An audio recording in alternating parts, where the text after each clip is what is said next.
Le ministère gabonais de la réforme des institutions vit probablement les dernières heures de l'appel à contribution au dialogue national inclusif d'avril prochain. Dans les couloirs du bâtiment, un flux important d'usagers souhaitant participer au débat. Chacun se fait enregistrer sur base de ses préoccupations. Moi, je fais partie des autochtones, je suis à Kélé.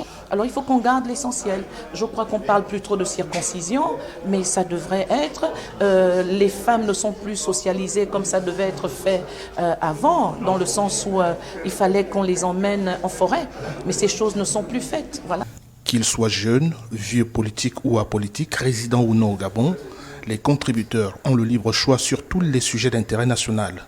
Retraité civil, Jean-Olivier vient de consigner ses préoccupations par écrit. Le dernier retraité gabonais doit toucher au moins 350 000 qui n'a pas d'enfants, avec une maison de 2 chambres.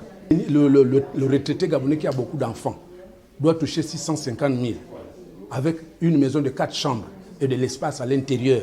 Troisième point, il doit ouvrir les banques postes dans les départements.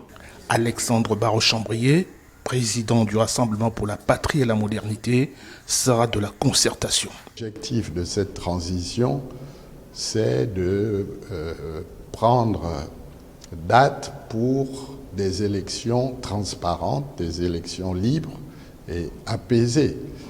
C'est cela qui est recherché. Selon le gouvernement de transition, la feuille de route du dialogue national inclusif ne va occulter aucune préoccupation. Les contributions attendues sont d'ordre politique, socio-économique et susceptibles de contribuer à la réécriture d'une nouvelle constitution, entre autres. Arcel Mourguema, secrétaire technique au ministère de la Réforme des institutions. Après la phase d'appel à contribution publique, nous irons vers la phase de l'analyse des contributions qui nous permettront de découvrir qu'est-ce que les Gabonais pensent, domaine par domaine, secteur par secteur.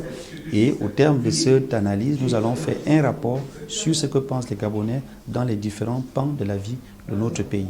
D'après le secrétariat en charge de la collecte des avis de citoyens, toutes les contributions seront lues, analysées et prises en compte. L'inventaire des problèmes identifiés et les esquisses de solutions feront l'objet d'une restitution officielle en janvier prochain. Ismaël Obianzé pour VOA Afrique, Libreville.